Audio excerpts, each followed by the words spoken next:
occupy the position. Hallelujah. Amen. Number one, what is the position of man? What is the position of man?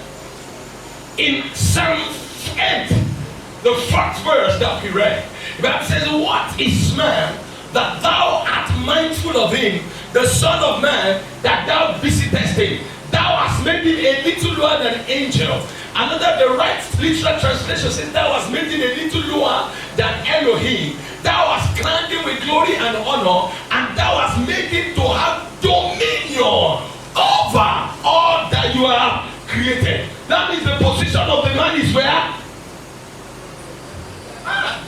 I want to talk to sharp people in the house this morning. Let me go back over that scripture, and I want you to listen to me step after step. Say, what is man that thou art mindful of him? The Son of Man that thou visitest him. Thou hast made him a little lower than Elohim. Thou hast crowned him with glory and honor, and thou hast made him to have dominion over all that you have created. Thou hast put all things under his feet. Then, what position is it that God has ordained for man to occupy? He's meant to be where? On top. The position of the man is where? On top. Above all that God has created. The question I want to ask, being a male, does he automatically put you on top? No, sir. Excuse me, I'm talking to. Being a male, does he automatically put you on top? I'm not talking about you staying on top of your wife. Margaret Thatcher said something years ago. She said, when the man in the house tells the woman, I am the man in the house, something is wrong with the man. Because if he's actually on top, he doesn't have to tell the woman that. Praise the Lord. Meaning that when you are a male and you are not on top, you are not a man. A man by divine definition, not societal definition or cultural definition. All that men have known all over the years is cultural and societal definition of men. We are looking at spiritual definition of a man. God said in Genesis chapter 1 from verse 26, come, let us create man in our own image, after our own likeness, and let them have dominion. The position of the man is to dominate. Can I hear your amen? Yes. Either male or female. In fact, should I tell you something that will shock you today? The reason why women have been made to be submissive to men was because God pronounced a curse on them. You didn't hear that? Ordinarily, a woman is not less than a man by divine prerogative. I'm sure that shocked somebody here. And I can prove it to you in the Bible. Look at your Bible. See what I'm saying now clearly. You will see it now. Then you understand what I'm saying. Genesis chapter 3. Verse 16. Verse 16. You know, God, they messed up and God was pronouncing curses on them. Look at what he said to the woman. And to the woman he said, I will greatly multiply your sorrow and your conception. In sorrow thou shalt bring forth children, and your desire shall be to thy husband, and he shall do what? Rule over He shall rule over you. It was a curse. In the beginning it was not so. They were co-equal. That's why when we were conducting marriage seminars or marriage service, there's this thing I used to hear until one day God said to me, don't mind anyone that is saying this thing, they don't understand me. They said God is the greatest mathematician who adds 1 to 1 to get 1. I'm used to believe that. How many of you have had that? Praise God. I've had that over the years and I used to believe it. But one day I was studying the Bible because listen to me, you children of God. I want you to learn to be like the Christians of Berea.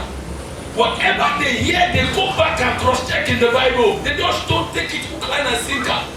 It's not all I hear that I believe until I confirm it in the scripture. Because I have my Bible and I have the Holy Ghost who can explain things to me. And I decided to study the Bible myself. And the Holy Spirit gave me a very beautiful analysis. That whoever is saying 1 + 1 is equal to 1, I can flood them at any point in time. When God created Adam, He created him male and female according to Genesis chapter 5, and he called his name what? Adam. Meaning that Adam was a combination of man and male and female. And when it was time for the woman to be formed, what did God do?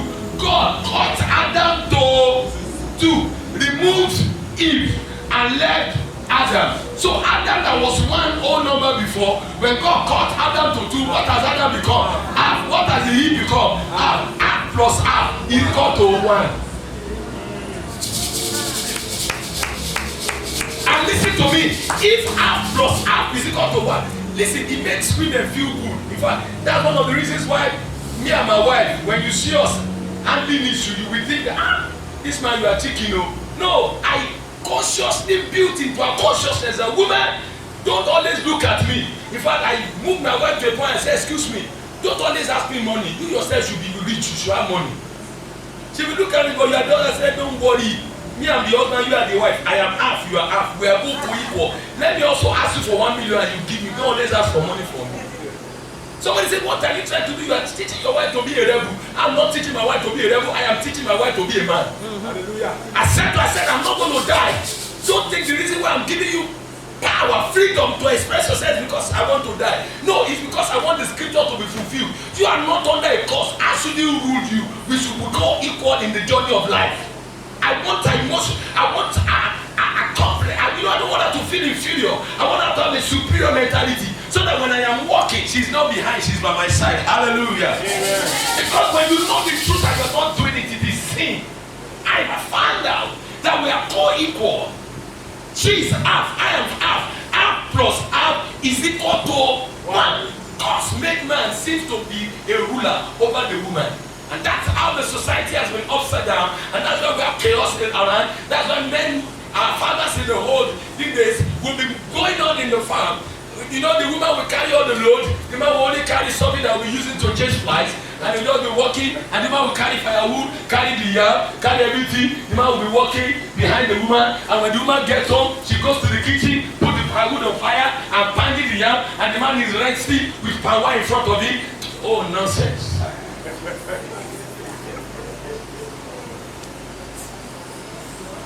Praise God. But for you, children of God, it must not be so. Because I found out for you as a male to maximize your potential, you need the grace and anointing of the female. Hallelujah. 1 will chase 1,000, 2 will chase 10,000. So if you have less than 2, that means you cannot chase 10,000. You are already a paralyzed man. Hallelujah. Yeah. So you see that God made man. And he made man to be above. That is the position of the man. If you are truly a male man, you should be where? Above. Above what? Above situation and circumstances of life.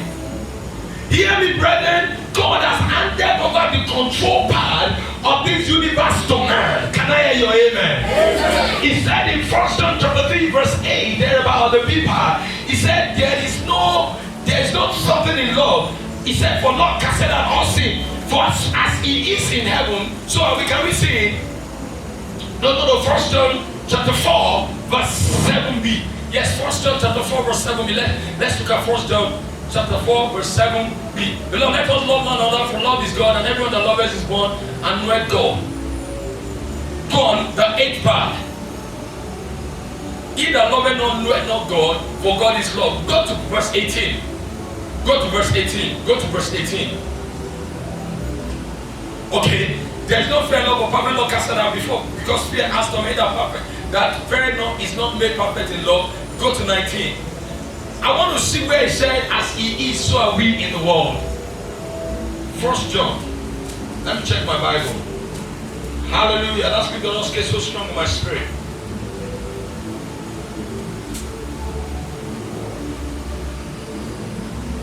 Yes, 4:17.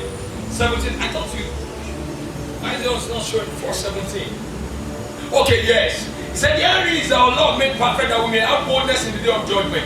Because as he is, so are we in this world. Can I see the amplified version of that? 1 John chapter 4 verse 7. Let's see the amplified version. 1 John chapter 4, verse 17, the Amplified Version. Alright, so in this union and communion with Him, love is brought to completion and attain perfection with us, that we may have confidence for the day of judgment, with assurance and boldness to face Him. Because as He is, so are we in this world. Can we have the New Living Translation? NLT. Then after that, let's have the, let's see the NLT first. Okay. And as we live in God, our love grows more perfect. So we will not be afraid on the day of judgment, but we can face Him with confidence because we live like Jesus here in this world. I love that. Because we live like Jesus here in this world. Good news. Because we live like Jesus here in this world. As He is, so are we. Good news. Can we see good news? Okay, you have good news. Hallelujah. Now the point I'm trying to make is this.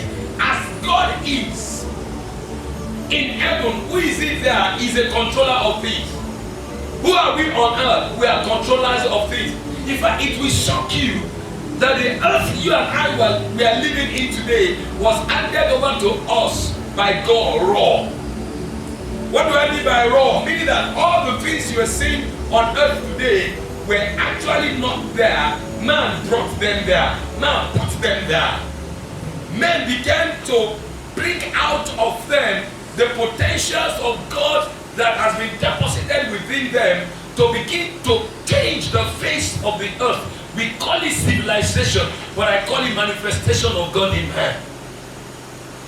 I was looking at a particular bridge that was being constructed by the Chinese over the Atlantic Ocean. My God. Each time I look at this bridge, I said, man, if you see the way the bridge was beautifully constructed over a large, distance from one end of the ocean to the other end for vehicles to move, and they were able to go to the belly of the ocean to put the pile. They used power foundation, they sent it to the belly, and it was carrying vehicle. I don't know how, whether you imagine what I imagine when I'm in the plane. I sit, I most of the time love to sit by the window side so I can watch the wings of the aircraft when it's about to land, and the thing will just move like a board, and the thing will just land. All of this was just by men's observation of the movement of the birds, and they replicated God's bird in the aircraft. Have you ever imagined when you enter into your car and you accelerate and your car begins to move at 160 kilometers per hour and you stabilize yourself in that vehicle? You can't run like that. But man created something that could run faster so that you can buy time when you travel. Have you ever imagined the architectural designs of various houses that men have built? Can you ever, the other time we went to Dubai and we saw the tallest building, what I was just wondering, how did men build this? And they built it inside water. Paul, Shali, Kasuria, and you and I are here walking as though we're ordinary. There is something inside of you waiting for you to realize it. Some people came up with this thing, they don't have to end. All they were doing is that they discovered God has given them the control power. So when they see a situation, they say within themselves, I can conquer it, and they conquer. Before the Wright brother came about the invention of the aircraft, all the scientists in the whole world gathered together that it was impossible to fly the metal in the air. They saw it as an impossibility. But these two guys who were sons of a Methodist pastor sat down and said, we serve the God of all flesh.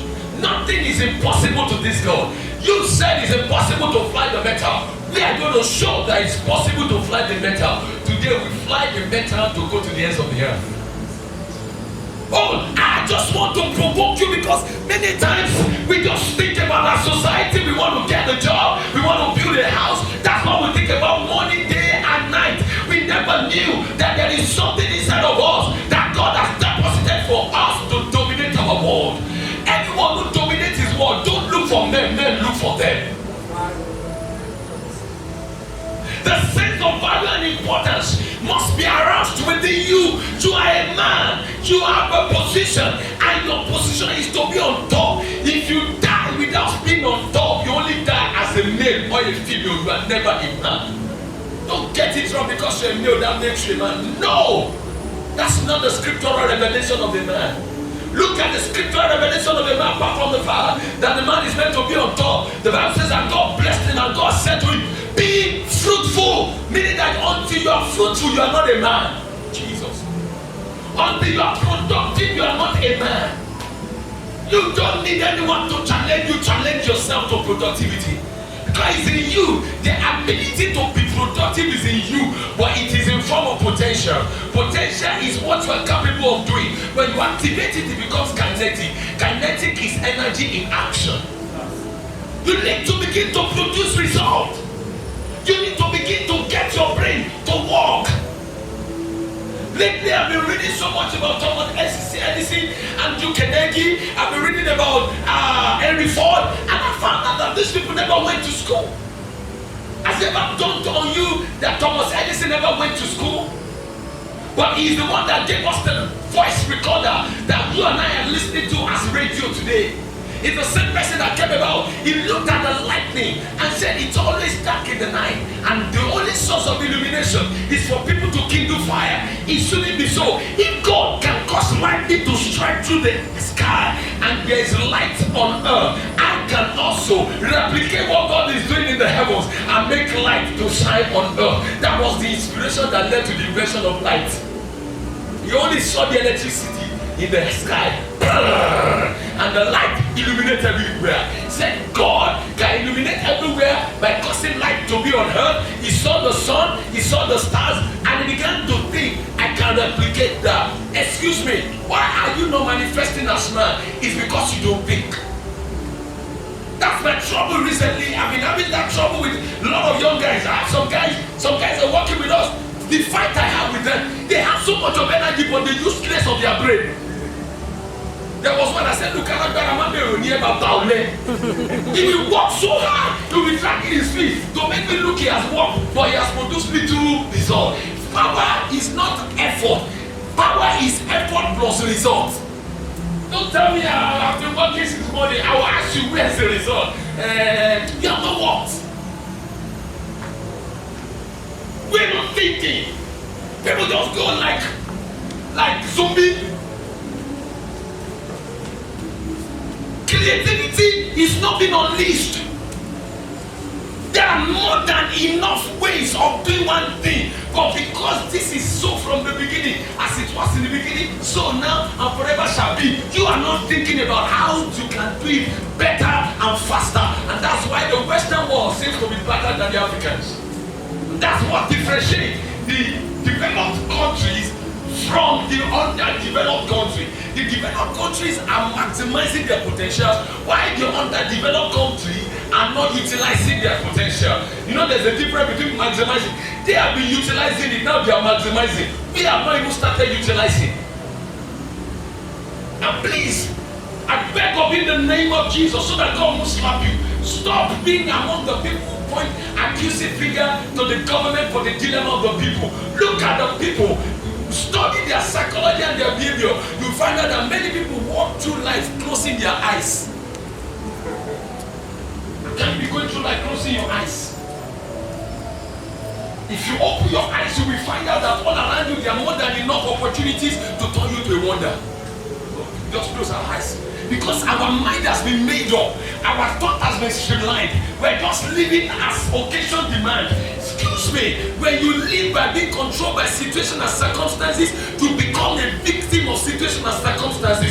But God doesn't want you to be a victim. God wants you to be a victor over situation and circumstances. Because the position of the man is to be on top. Hallelujah, on top. Get challenged. I love challenges. You know, when we started out, Pastor knows the little about my story. When we started out and God gave us the direction to go in life, I am trained the quantity surveyor and I wanted to produce food. I needed property and I needed land. No bank was ready to give me money because I didn't have collateral. Nowhere do I turn to get money. But I began to use my head to think, and I began to speak concerning who I am. I said to God, I am on top, I am in charge. I don't need bank to support me. Now, some time ago, some bankers now came and began to talk. I should come and talk to them. I said, I don't need you now. When I need you, you were not there. You are thieves. Say they are not. I said because you